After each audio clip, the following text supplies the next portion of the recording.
everybody. It is Hi. Monday. That means it's Moscow Mitch Monday. We're very excited to come to you. We are the Mitch McConnell Retirement Committee, coming live to talk with you about our senior senator here in Kentucky and what we need to do to get rid of him. And some pretty exciting day, really exciting stream for us today because we are joined by a very special guest host. As you can see right now, a new face in the trifecta there, Denise Gray, who a lot of folks know around Lexington. She's been very active for a pretty long time. And we are going to do a lot of fun conversations today. But the first conversation we're going to have is actually with Nate and Denise talking about her and her background. But first up, because it is, of course, our virtual protest against Mitch McConnell, we want to say, let folks know who you are, where you are, streaming from, where you're staying healthy at home, and what does your Moscow Mitch Monday protest sign say today? So I'm Aaron. I'm streaming it to you from Childsburg in Lexington, and my sign says, Mitch, a politician only a mother could love. Well, I'm Denise, and I'm coming to you from the north side of Lexington. And my sign would be very simple. Let's get to the point. Ditch Mitch. Hey, yes, got it. Short and sweet. Short and sweet. I'm Nate, coming live and direct from Frankfurt, lovely downtown South Frankfurt. And my sign is going to be, hey, Mitch, I deserve to be safe from coronavirus when I go back to work. Yeehaw. Mitch doesn't agree, I don't think. All right, so hey, folks, this is an exciting live stream for us. New folks, new energy. But we want to, this live stream is not about us, it's about you. It's about our state coming together to ditch Mitch. So you're there, leave your Moscow Mitch Monday protest sign in the comments. Share with us what your sign would say, right? So we are not COVIDiots who are getting together to protest. We're doing it digitally, we're doing it safely, we're doing it healthy at home, but we've got lots to protest. So I challenge you, come up with your own sign. I want to see what you've got to say about why we need to ditch Mitch and why we've got just 6 months to get rid of him. What are we going to be doing to make that happen? So for today's live stream, we are going to hear a little bit about Denise and her political backstory and why she's joining our campaign to ditch Mitch in November. And then we are going to launch into the Mitch news of the week, breaking down what Mitch has been up to and how he has been harming our Commonwealth with his political agenda over the past week, which, I can say that every week because we're pretty much guaranteed that every week Mitch is going to do something that's not in our best interests. A lot of power in D.C., not a lot of interest in helping our Commonwealth advance. So after the news, we're going to be joined by, this is actually a really special treat. We didn't tease this nearly enough, but we're going to be joined by Mitch McConnell Retirement Committee founding member Sandy Downs, who's going to be sharing some information about the upcoming primary election and what you need to do to make sure that you can vote safely to pick your favorite candidate to ditch Mitch in November. And then we're going to have our great ongoing section. We'll hear from Doug Price from Cynthiana following Mitch's money. Doug is going to be delving into why Mitch matches his moniker. So what actually makes Mitch Moscow Mitch? So big show. Might throw in some technical difficulties to keep it interesting, but let's get into it right now with our interview with Nate and Denise. Yes, well, welcome, Denise. We're so glad to have you on here. Woohoo! I'm so excited to be here. Oh, yeah. So first of all, who has a law degree, but chose to give back to our community, our children, our next generation of leaders. So that's a little bit about me. Oh, yeah. Well, I often hear the phrase representation matters. And it does. I think, even just running and being out there as a public figure. Just a quick little sideline. I think you also had something to do with the Emerge program, didn't you? Yes. I graduated. You want to tell us about that? Yeah, sure. Whenever I do something, it may look like I'm just doing it on a whim, but pretty much nothing I do is on a whim. I do my research and I prepare myself. Prior, I was an educator. I went through something called because I'm a former member now of KEA and the NEA. And so I went through the inaugural program called See Educators Run. And while I was going through that program, I went through Emerge Kentucky. I applied and was accepted into the program because I figured if I want to make a difference in our community, and if I want to do it the right way, I need to have all the skills necessary. So Emerge Kentucky helped prepare me to gain the confidence that I needed in order to become a leader in our community. And also learn to just stand still, Yeah. How would if someone out there is listening right now and is interested in getting, and it's specifically for women, isn't that right? Emerge, or is it? It's for Emerge, the Emerge America, Emerge Kentucky. They're in many other states. It's for women, Democratic women. You have to be a Democrat in order to be trained to become a political. You're trained how to solicit votes, what to say, how to get your elevator speech, how to fundraise, and all those things. I used all those skills when I did run for state senate. Granted, it did not work as best as I thought it would, but I followed every single thing to the T. However, you have to take society, where you are into hand. But it helped immensely. Well, I hope there's some woman out there that's watching right now and is thinking, that sounds like something that I would want to get into as well, because I've known other people who've done it too. And my thing is this: in order to step up and to lead, you can come from any background. And I'm calling on women, people of color, people of different religions to step up and be heard, run for office. I ran for office and I did a great job. I ran against Ralph Alvarado, who once again lost. I lost to him, but I won the war. So I'm still here and I'm not going away. When you love your community, you do all that you can do in order to be the voice of the people. Well, I'm sure I'm one of many people who are grateful for you for having done that too. Hey, let's go on to talk a little bit about Mr. Mitch McConnell and his political agenda. What is it about our senior senator that has you fired up enough to be helping out with this all-volunteer campaign to retire him after 35 years in D.C.? Just about all my life, he has been my senator. And what has changed in that span of time? And what fires me up is that we have had different presidents. We've gone through different state federal representatives. We've gone through many different governors and state leaders and local leaders. But yet there's one constant, and that is Mitch McConnell. And we need to think about how has our lives improved? It hasn't for the most part. You look to the people in Eastern Kentucky, the miners with the black lung, who have gone to Washington, D.C. to have their voices heard, and they were ignored. Is he representing them? No. Is he representing the small business, the local businesses that are here in Kentucky? No. Who he's representing are the big companies, those donors, those sponsors that fill his pockets. His income has increased. However, look at the income of Kentuckians. Has our income increased? Have jobs increased in the state of Kentucky in these over 35 years? I think not. And so that is what makes me so invigorated and so happy to do whatever I can do to make a difference here in Kentucky, because I'm passionate about each and every single Kentuckian, even if they don't know who I am. I love them and I want the best for them. They deserve better education for their children.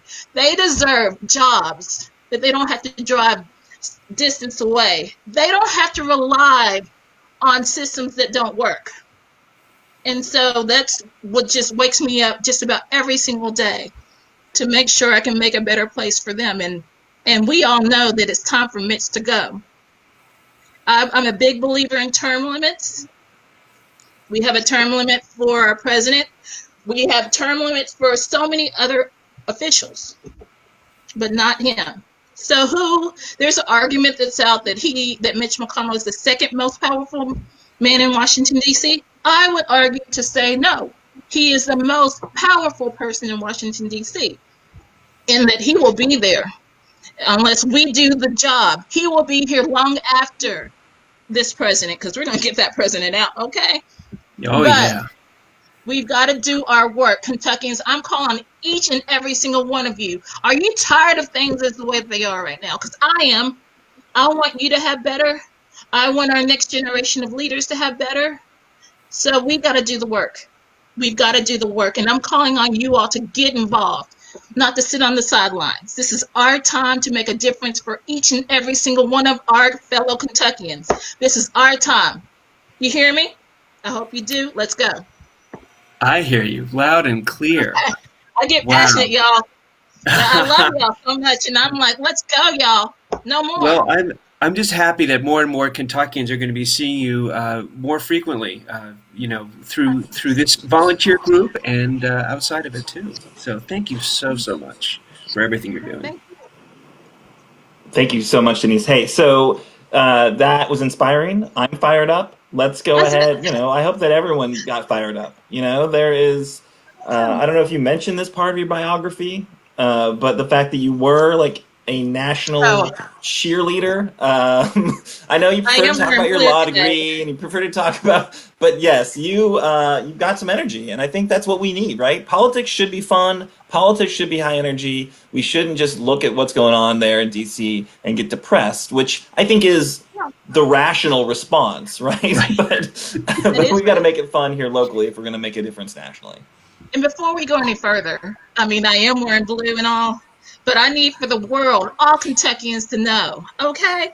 I am a U of L alumnus of the National Cheer Squad. I am one of the OGs. I am the OG, Denise Gray, of the Louisville All-Girl National Champion Cheer Squad. Woo! Started Fantastic. that. And they still going strong. No cards. Oh, my goodness. All right. Awesome. We're going to be doing some Googling soon. All right. So let's touch base on DC, on the swamp. Let's talk about the swamp. Let's talk about the swamp monster, Mitch McConnell, he's been up to the past week. So he's in DC because he forced the Senate back into session, despite them not having enough tests for the senators. The Capitol physician said, we do not have enough tests to test the senators, let alone the security guards, let alone the people who clean the building, let alone all the staff, the army of interns that are there in Washington, D.C. making the Senate work. But he forced everyone back because he had some important stuff to do. So they worked. They were a bit socially distanced the past week. But most importantly to Mitch, he's getting his judges through, right? Other Trump-appointed positions. Already order, I guess. Absolutely. But Aaron, I hate to interrupt you, but that goes to speak to his understanding of other people. He's so tunnel vision with his plan that he's not thinking of how his plan will affect other people, and that's evident of what he's done in Washington, D.C. He's so tunnel vision on his plan. He's not thinking about how it has affected Kentuckians. Point blank. Totally right. Carry on. Totally right. Let's discuss judges for a minute, though. You're right. He's like laser focused on his judges, Denise. He doesn't seem to care about what his agenda does to people here in Kentucky. But Mitch was MIA, right? So March 13th, when the kind of COVID was kind of first striking, everyone's getting the sense that, oh gosh, we've got to do something about this. He was in Louisville. He was celebrating his young judges. He had he had Kavanaugh with him here in Louisville. He was in fact when he was not at the event celebrating his new judge, he was calling back to DC not to check in on the negotiations over the federal coronavirus response plan, but he was calling to pressure sitting federal court judges, older judges, pressuring them to retire so that he could fill their spots with younger judges. Now, recently, a judge elevated that. I'm not sure that ethically this is, this is the right thing to do. We should get this should be looked at. And unfortunately, Supreme Court John Roberts dismissed that inquiry. So, John Roberts, who we all know is a political animal. He likes to talk about himself as an institutionalist. He likes to have a patina of caring about the SCOTUS. But I think ultimately he understands he's a political animal. But speaking of the Supreme Court, Ruth Bader Ginsburg recently released from the hospital after some gallbladder issues. So thankfully she's out of the hospital. But she's a trooper, and I think anyone who believes in the power of prayer, please direct your prayer to that woman. She's a force to be reckoned with. She's still as sharp as a tack, a legal mind without compare, and standing up for the principles of our environment, of protecting workers, of ensuring that corporations don't just run the show. She does an amazing job, and unfortunately, she's not in great health. She's 87 years old. She's been back there for a long time, and I don't want to even think about this, but what we know is that 4 years ago, February of 2016, Antonin Scalia died out of nowhere. Right? No one thought that he was on the bubble. But sad for his family. He passed away, and of course that was at towards the end of President Obama's term. But again, February of 2016, and Mitch McConnell held up Senate Barack Obama's appointment. He had nominated Merrick Garland, and basically, Trump or McConnell would not give him a hearing, even though at that time most folks thought that it was almost a gimme that we were going to see President Clinton. Right? No one thought Trump could win, but playing the long game, Mitch McConnell's like, well, let's see what happens. Let's hold off on this nomination and see if there's a chance that maybe Trump wins and we can steal a seat. And that's exactly what has happened. He stole a seat, influencing the Supreme Court potentially for a generation. But what we know is the court matters, and I think it's critically important that we think about putting pressure on Mitch McConnell over these judges. We shouldn't let him get away with the partisanship. And unfortunately, at this point, he sees it as a winning strategy. What do you guys think about that? Why is it that his side of the aisle has been so focused on judges and are so committed to that judicial strategy, even to the point that he's ignoring what's going on here in Kentucky? Well, because, part of our government is we have those three branches.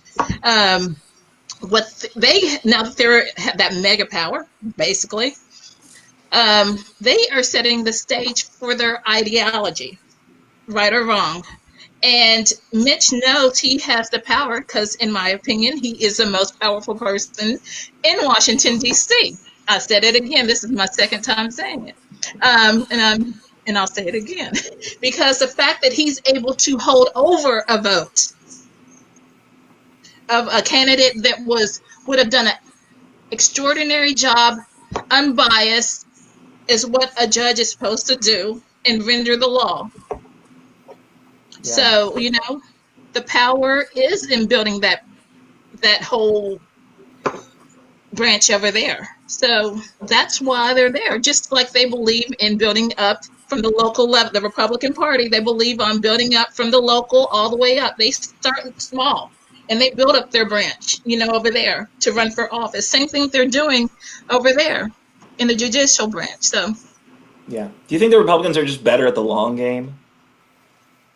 I mean, evidently, because they are killing it. They are amazing at it, and I give credit where credit's due. They are thinking long haul, whereas the Democratic Party is very short in its view.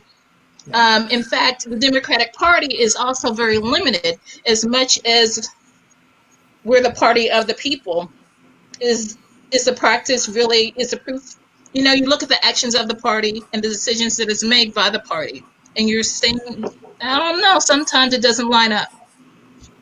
Yeah, yeah, I think that's Go right. ahead, sorry. No, that's great. Nate, any Okay. thoughts on the judges?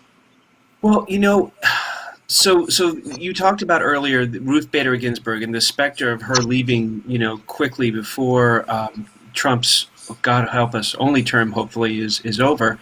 And McConnell has committed to replacing, her, even though it would go against these so-called principles that he clutched to his chest, 4 years ago. And I can't believe that no matter if you're a Kentuckian, Democrat, Republican, Independent, Libertarian, what have you, I can't believe that you would be okay with Mitch McConnell not playing fair, no matter what the party Exactly. is. Fair is fair. What's good for the goose should be good for the gander. And so that's, I think, what I'd like more Kentuckians to understand is that our senior senator does not play fair, and he does not deserve to be there. He deserves to retire now. Yeah, yeah. No, fairness is not a thing that he holds dear, right? There's no such thing as And, fair for Mitch McConnell.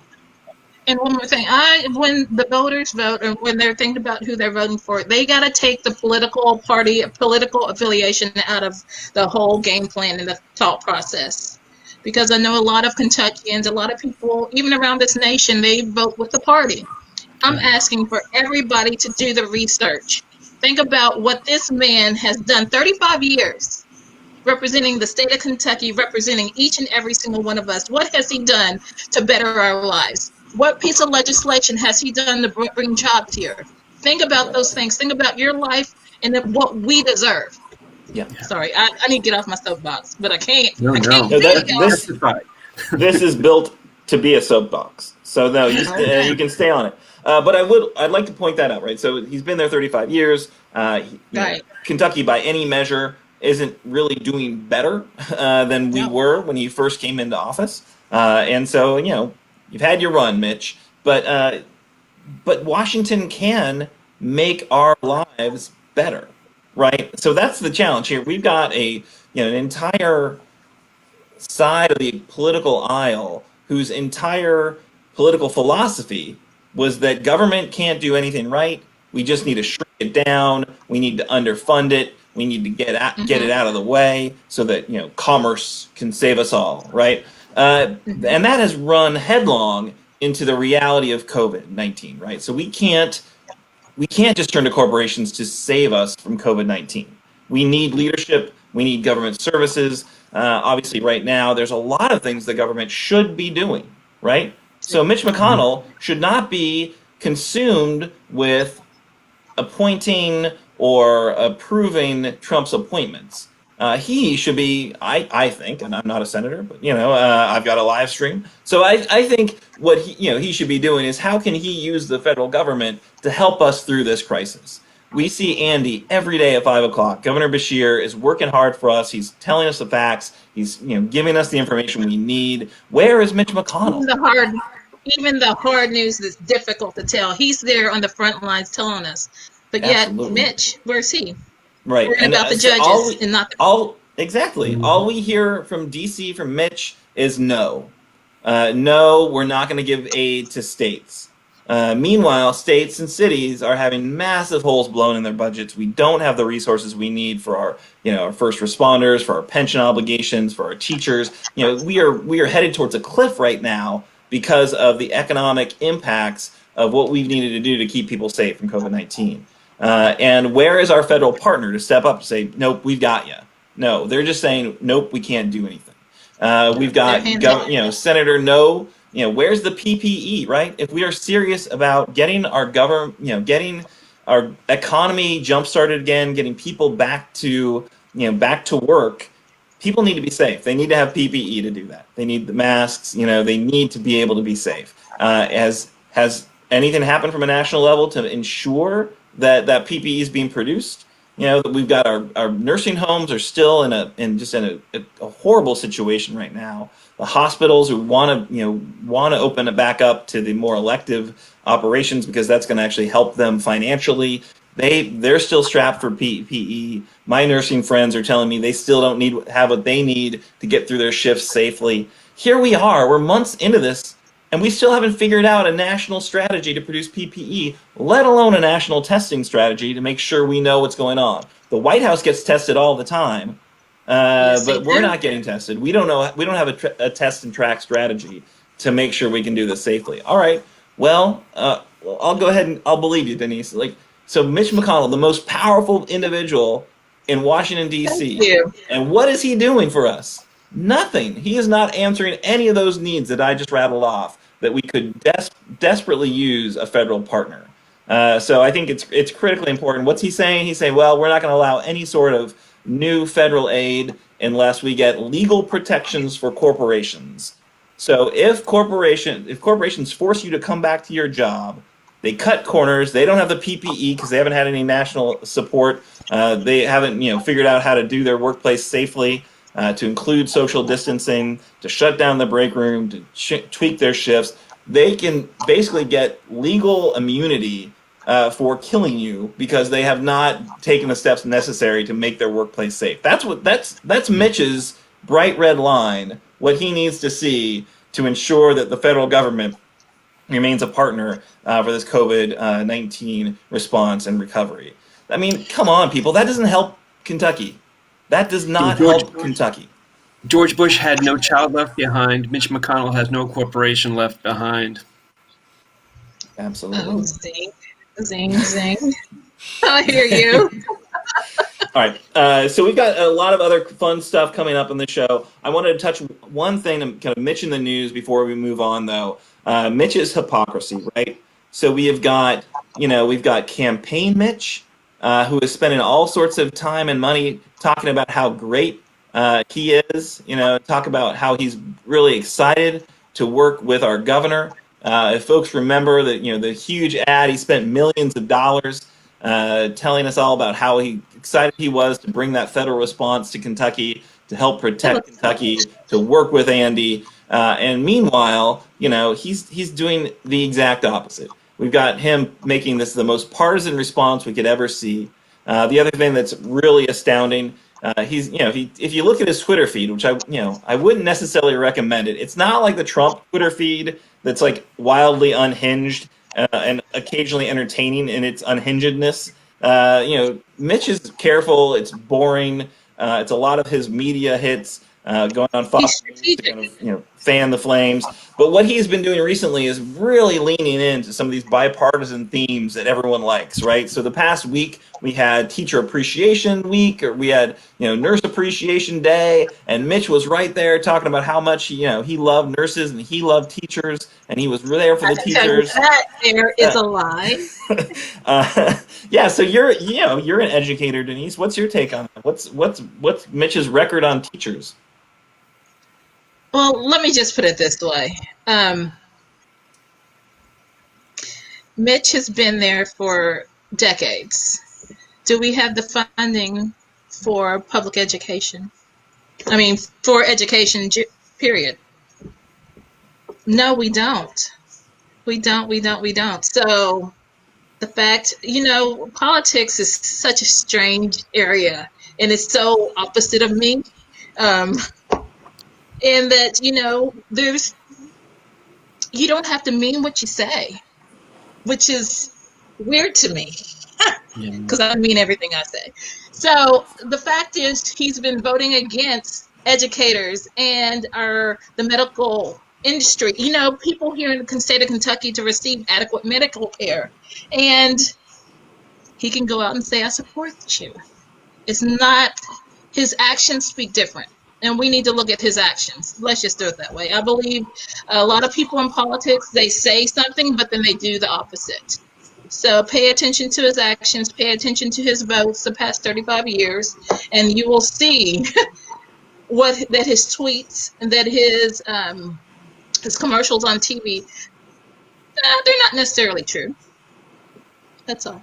Yeah, yeah. I think that's the most charitable assessment. It was very restrained and kind, actually. I think the reality of it is he's gonna lean into all these very kind of bipartisan themes because that's what people like. People like the idea of bipartisanship. But meanwhile, he's going to do everything in his power. He is the Grim Reaper on so many levels right now. He has blocked hundreds of bipartisan bills from the House. Things like safe elections, things like reduced costs for pharmaceuticals. There's just like a graveyard of bills that will never pass his desk, even if they're bipartisan, because they do not hew to his agenda. Which, again, as Mitch, as Nate mentioned about Mitch, no corporation left behind, right? So that's what we're struggling. Like, we got to get the word out there. You're the True Squad. Now, come on, take the information from this live stream and spread it around the internet. You don't have to buy a billboard to get your idea across. He's on Facebook. He's sharing his information. You're all deputized. Get out there and comment on his posts and put him in his place. True Squad that guy. Don't let him get away with putting this bipartisan spin on a horribly partisan track record. Merrick Garland, Merrick Garland, Merrick Garland. Let's do not let these folks forget about his horrible track record. So I guess that's about it for kind of Mitch in the news. Looks like he dodged a bullet on his ethics inquiry, unfortunately, but we do not expect him to stop focusing on forcing judges through this process. Any final thoughts about Mitch's week you guys want to share before we move on to our next segment? No, just go forth and keep reminding people how terrible he is for Kentuckians. Absolutely. All right, so our next guest, we are going to be joined right now. In fact, we're going to say goodbye to Nate for a second, and we're going to bring in Sandy Downs. Sandy Downs is a founder of the Mitch McConnell Retirement Committee. Sandy is a longtime activist and concerned and engaged citizen. I first worked with Sandy in Mount Sterling on the Amy McGrath campaign. He was just a stalwart volunteer, spent a ton of time helping to get the word out about that race. And I think that's when Denise and Sandy crossed paths as well. I think so, yeah, right. All right, so welcome to the live stream, Sandy. Okay. And I want to see, did you want to start off letting us know what your Mitch protest sign says tonight?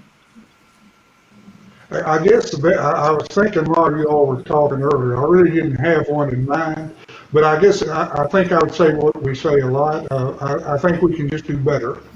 We can do better for somebody, for our own interest, and let some of these people out there that already are pretty well protected, let him help them out if he can. But we need somebody to help us too. Absolutely. All right. Well, I'm going to just throw it over to Denise to chat with you about your project and about what we've got going on here in our state. Yeah. Well, hey there, Sandy Downs. Hey. Doing fine. We go back a little way, don't we? We do. We met 2 years ago. I think I was running for something. And you worked on my campaign, but you were involved with so many other things. What was that? Such as? Well, what I'm working on today mostly is voter registration. Can you hear me okay? Yes, I can. So what about voter registration? Well, that's an idea that I've had. Really, when you get to thinking about it, there's only two ways you can win an election, I think. And one of them is you kind of either convert the other side, and the other one is you bring more people into your side. You make your side larger. And I think that we've got a really good opportunity to do that. Of course, we've had a lot of changes made in the voting qualifications in 2020 under Governor Beshear. A fair number of people are eligible to vote who were not before. And what's that change with the voter registration? Who can vote now? Okay. Well, if people have a previous felony conviction, it had been more or less impossible for them to vote in the past.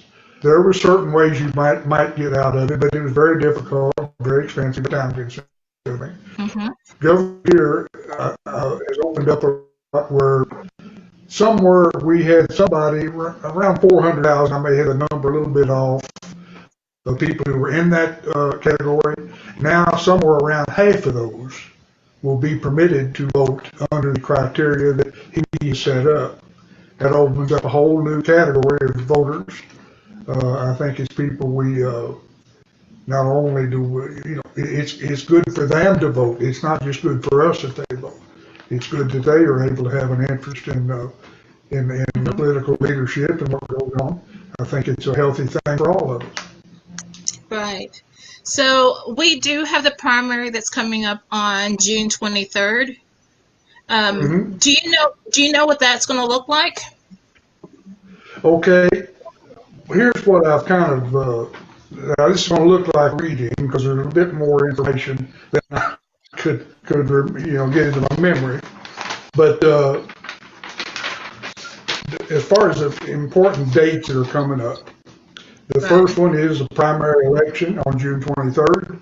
That's been moved out a month, I think. It's now on June 23rd.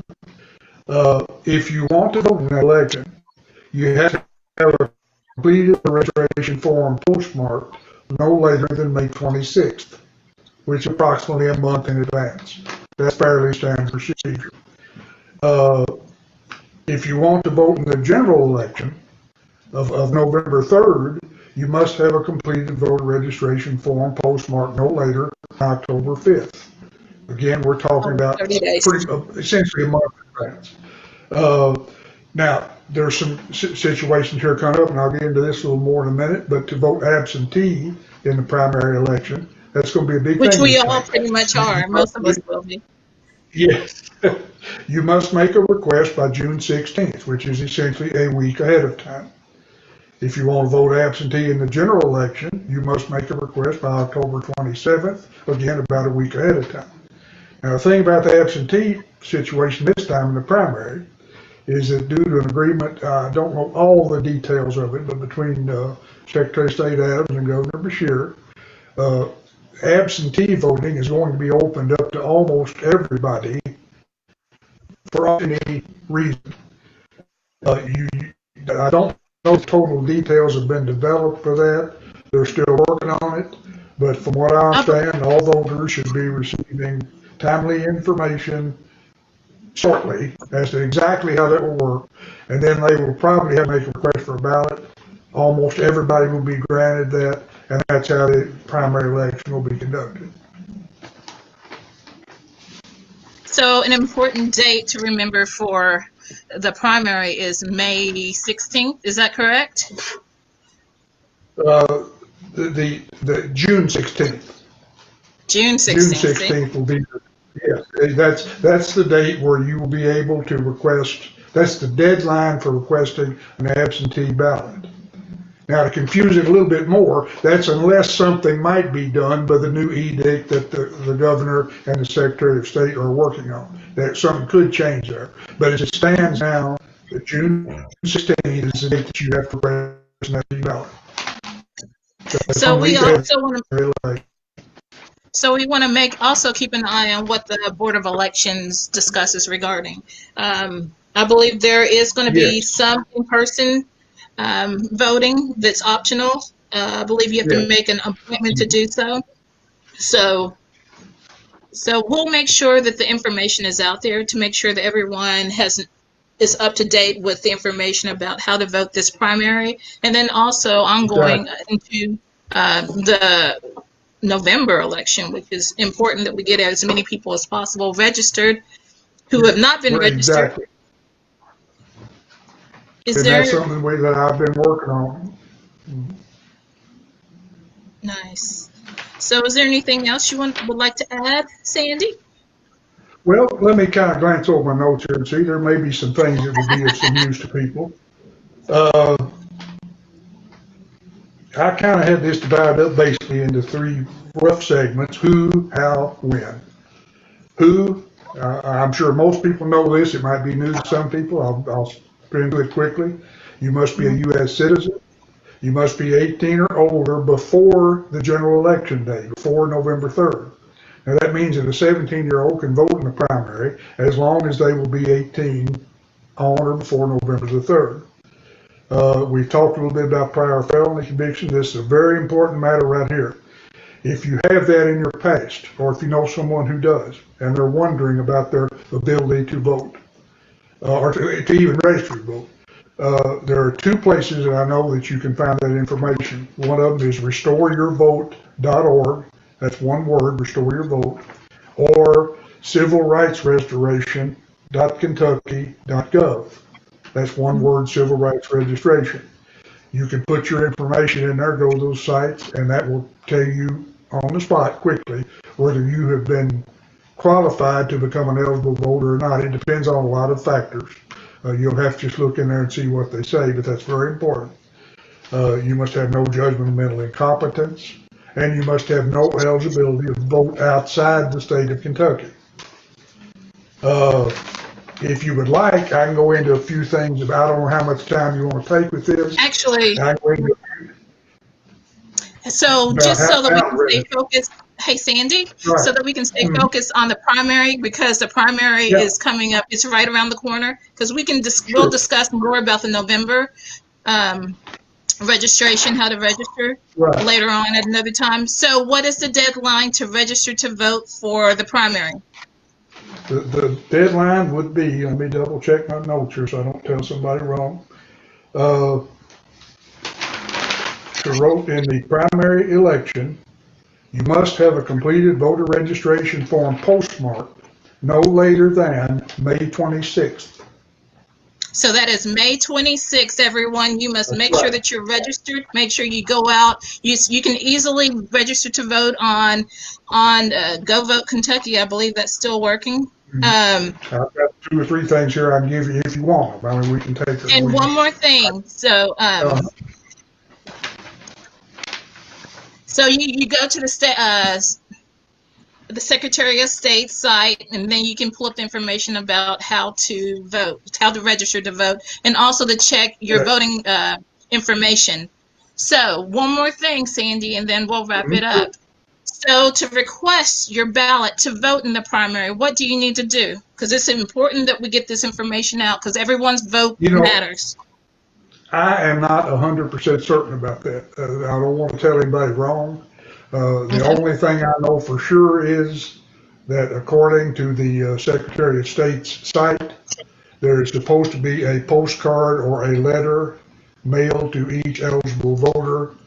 The wording was in June, so I wouldn't expect it like tomorrow, but it'll be a little bit later on, which is supposed to explain exactly how it is, what you need to do to request and to get your ballot. Now, how to tell somebody about the day, I really don't know. So everyone that's watching, that's listening, you look to our comments area, and the information has been typed there in the comments area for how to register to vote, how to go and check your registration information. Also, just information about how, if you are have a record, what you need to do in order to register to vote. Yes. Okay, well, one thing I'll pass on to somebody. This comment has come up before in the past, and I'll pass this along just to be clear about it. If you have a previous felony conviction, or you're advising someone who does, I think before I would fill out and actually sign that card, I would check those sites and be sure that you're actually qualified as an eligible voter under the governor's new guidelines.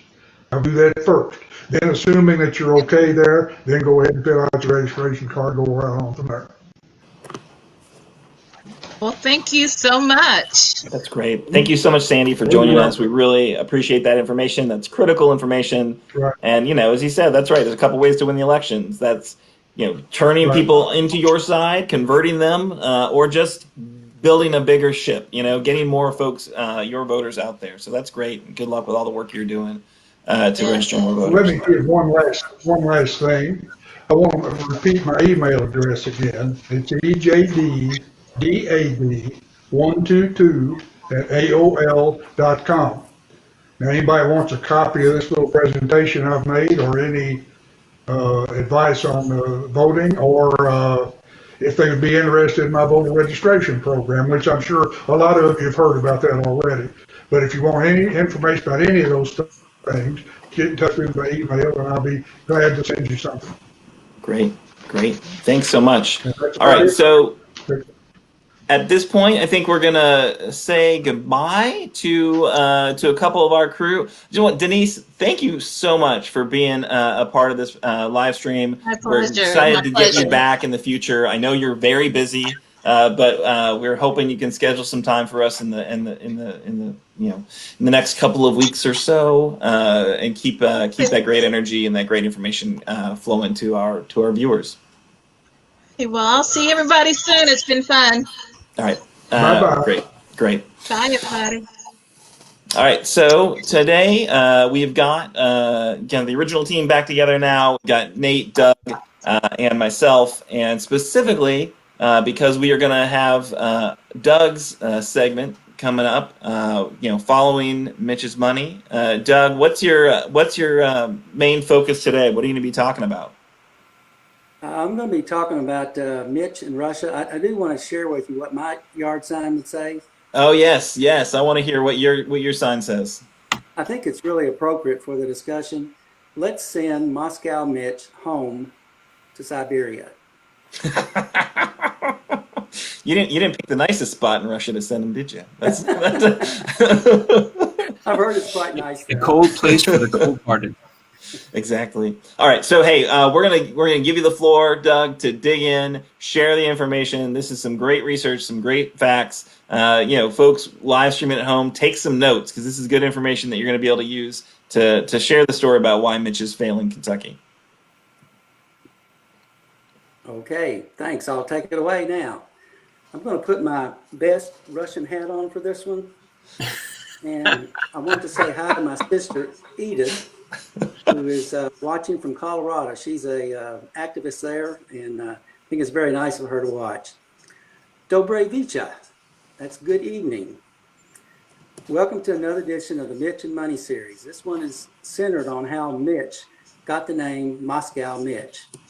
From an opinion piece in the Washington Post, Mitch McConnell is a Russian asset.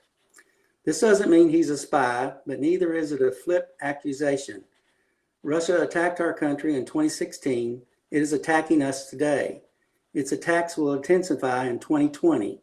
Yet each time we try to raise our defenses to repel the attack, McConnell, the Senate Majority Leader, blocks us from defending ourselves. Let's call this what it is, unpatriotic. The Kentucky Republican is arguably more than any other American doing Russian President Vladimir Putin's bidding. Wow. Those are some strong words, but let's talk about some of the facts related to those words. Information below has been obtained from the Washington Post, Politico, the New York Times, the Ashland Daily Independent, and the Moscow Project, connecting the dots. In December 2018, the Trump administration announced it would lift sanctions from 3 companies linked to Russian oligarch and longtime Manafort business partner, Oleg Deripaska. The sanctions were originally put in place to respond to Russia's malicious cyber activities and attempts to subvert Western democracies. Instead of punishing him, however, the deal negotiated by the Treasury Department freed him from hundreds of millions of dollars in debt and allowed him and his allies to keep majority ownership of his most important companies. When a bipartisan group of senators sought to block the deal, Mitch McConnell and the majority of Republican colleagues voted it down. Then just 3 months later, one of these companies announced a $200 million investment into an aluminum mill in Mitch McConnell's backyard. Is this the definition of a quid pro quo? 2 former top staffers to Senate Majority Leader Mitch McConnell lobbied Congress and the Treasury Department on the development of a new Kentucky aluminum mill backed by Russian aluminum giant Rusal. Democrats pushed the Trump administration to review Rusal's $200 million investment in the Kentucky project as McConnell weathered criticism for helping block a congressional effort to stop the investment. Attention over the sanctions relief deal focused on McConnell, given his role in halting a bipartisan congressional effort in January to stop the penalties rollback. McConnell told reporters in May that his support for lifting the sanctions was completely unrelated to anything that might happen in my home state. A number of us supported the administration, McConnell said. That position ended up prevailing. I think the administration made a recommendation without political consideration, and that was how I voted, the reason I voted the way I did. Oregon Senator Ron Wyden, the top Democrat on the Senate Finance Committee, pushed the administration to review that investment. He said their proposed investment in a Kentucky rolling mill is deeply concerning. The deal was announced just 3 months after the Senate voted to lift the sanctions. Now we learn that Majority Leader McConnell's former staff have been lobbying for the project. The American people need to have confidence that this deal is in the country's best interests. It's unclear whether the former staffers, Hunter Bates, a former McConnell chief of staff, and Brendan Dunn directly lobbied McConnell's office over the aluminum mill project. In Washington, apparently it's common for congressional staffers to lobby their former colleagues. The lobbying pushed by McConnell's former staffers, one of whom left his office in 2002 and the other who left a year ago, came as McConnell was being criticized for blocking election security bills in the wake of Russia's interference in the 2016 presidential election. McConnell spoke on the Senate floor to refute accusations that he's kowtowing to Russia, prompting the hashtag Moscow Mitch to begin trending on Twitter. A lobbying disclosure showed Bates and Dunn were working for Brady Industries in the new Ashland, Kentucky aluminum mill. Russell holds a 40% stake in the project. Democratic lawmakers called for an investigation of the project by the Committee on Foreign Investment in the United States, an interagency body that can recommend the cancellation of foreign financial arrangements with U.S. firms over national security concerns. A spokesman for Brady stated, "We are thankful for the support provided by Russell, the world's second largest aluminum company and the largest supplier of low carbon aluminum. Leading the rebuild of Appalachia is not easy. Unemployed coal miners, steel workers, and railroad workers in Appalachia need new advanced manufacturing jobs." McConnell, it seems, had his eye on this project for a while. In August 2018, just months after Russell was first sanctioned, McConnell spoke on the Senate floor about Brady Industries, highlighting the jobs that the new aluminum mill would be bringing to the area. The state of Kentucky got involved, invested $15 million in the project, which was expected to bring 550 jobs to the area. In response to recent considerate criticism of his continued efforts to block election security bills, McConnell complained about being accused of aiding and abetting the very man I've singled out as our adversary and opposed for nearly 20 years, Vladimir Putin. But McConnell's long pattern of protecting Trump and Russia speaks louder than his complaints. As of today, it appears the Brady deal has fallen apart. All the promises made are gone, as is the $15 million that you, Kentucky taxpayers, paid to help support the effort. Gone are the promises of the 550 jobs paying in the 60,000s. Gone are the promised 15 jobs that 15 people would have received after completing the 2-year program at the Ashland Community College. The first class was set to complete the program this month, May 2020. These 15 were promised they would receive immediate employment after completing the 2-year program, but that promise is also no longer. One of the 15 said at the time, "I want to get on the ground floor of a new company. I've never had an opportunity like this before." This is a textbook example of absolute failure. Does Mitch McConnell deserve his hashtag Moscow Mitch McConnell name? You be the judge. Dobre noshi. Good evening. back to you, Aaron and Nate. Awesome. Thank you so much, Doug. That was great.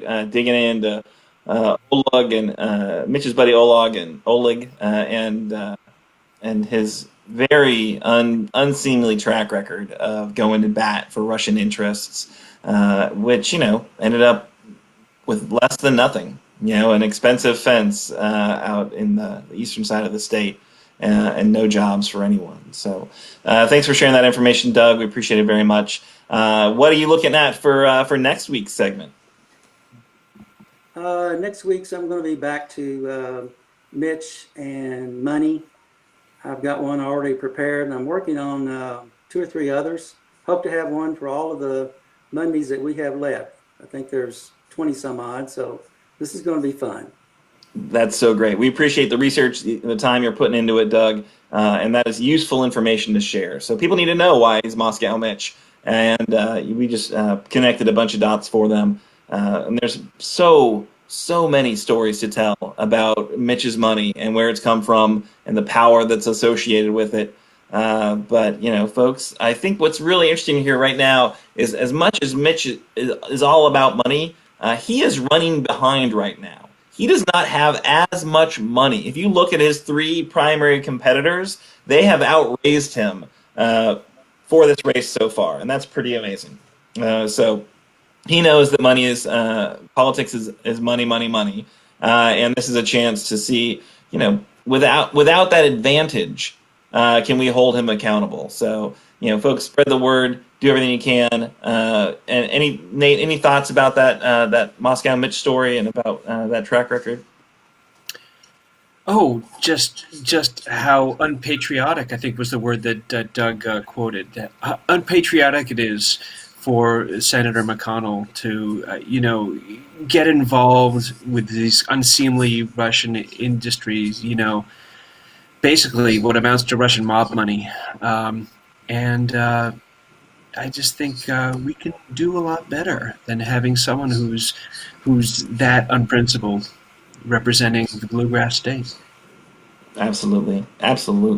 So, hey, folks, I want to challenge you. We're coming towards the end of our live stream, and I want to challenge you. So this week, we have hit over 600 likes, which is fantastic. For us, not spending a lot of money. It's an all-volunteer effort. We don't have Mitch's money. But what we do have, I think, is actual, genuine, authentic grassroots support for that message, for the information that we're trying to get to you. So please do. If you found this live stream through a friend, make sure to like the Mitch McConnell Retirement Committee. And then as you look at that page, like down there, I don't know, on the lower right, there's a invite friends to like page, invite friends link. You can hit that link. You can go through all your friends that are sick of Mitch McConnell, who think 35 years is more than enough, who think it's time to get rid of him in 6 months. Invite them to join up. Invite them to join their voice to ours. Help us build a bigger megaphone, a bigger microphone to spread the word. We can't be out there protesting outside of his office because it's just not safe right now. But what we can be doing is spreading that word digitally, sharing that information with our friends, with our family, pushing back against the garbage bipartisan gauziness that he's trying to paint his political career with right now. We need to true squad this guy and hold him accountable for all of his horrible partisan actions. So, as we think about wrapping up right now, let's think about what he's been doing. We are faced with a huge challenge right now, and we are not seeing leadership from Washington, D.C. The only leadership we're seeing in Kentucky for Kentucky is from Frankfort, and it's the governor. Mitch, though, as Denise reminded us earlier, quite possibly the most powerful individual in Washington, D.C. And what has he done for Kentucky? Where are our tests? Where's the PPE for our nursing homes, for our nurses, so our businesses can reopen safely? Where's the aid to our states and our cities? We deserve better than this, as Nate said earlier. I think we can do a lot better. Folks, any thoughts as we close up and as we wrap up this week? We will see you in the trenches. Absolutely. So, next week we're really excited. We're going to be joined by Kit O'Connor. If you remember a couple weeks back, They had an amazingly powerful essay, challenging Mitch on his track record. Nate's excited, because he gets to see Kit's enthusiasm and Kit's energy for our political process every single day, and he knows how great it is, and he's just excited that we get to experience next Monday. Totally. Awesome. Any closing thoughts from you, Doug, as we head on out? Just share with you quickly a tweet that our leader McConnell did, I don't know, earlier today. The time is now for all Americans to engage in basic common sense measures, and for Americans it heightens risk to take additional precautions. The experts' detailed recommendations for individuals, families, and employers are available online at coronavirus.gov. Apparently, the White House and the Senate haven't looked at those ideas, common sense measures, like face masks, social distancing and all that. It's another example of, this is a pretty tweet by Leader McConnell, but there's no, it's just pretty. Right.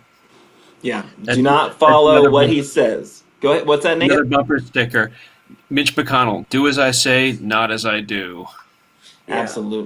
Absolutely. All right, folks. Well, again, thanks so much. Leave a comment. Let us know what your bumper sticker would say, what your protest sign would say. Please do invite your friends to like the page, share the page, help us build the megaphone that can combat the garbage that Mitch McConnell is putting out there via ads, via his tweets, via his Facebook page. We got our work cut out for us, folks, and we're going to need your help. And it's an all hands on deck campaign for the next 6 months. Please do join us. And hey, Nate, thanks again for the music. This is a NATO original right here that you're listening to.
All right. I think that's it. Still says live. Still says live. Yeah, I think it's slow. I hit stop all a number of times, so it should no longer be live. Okay. Gentlemen, I think we still got Sandy there. Sandy, can you hear us, Sandy? Oh, did I get rid of it? Might have got rid of Sandy's audio. Oh no. Sandy, can you hear us? Sandy can. Oh wait, Sandy, can you hear us? Sandy, can you hear us? All right. Well, thank you guys. I think it was excellent. It's a great edition with Denise. Good segments. Good information. Really pleased that we didn't seem to have any audio or technical issues. So that's a first. Yeah, we're getting there. We're getting there. All right. We'll see you guys on the interwebs. And again, Doug, that was some great stuff. Thank you so much for putting that together. Yay, Doug. Sandy, are you there?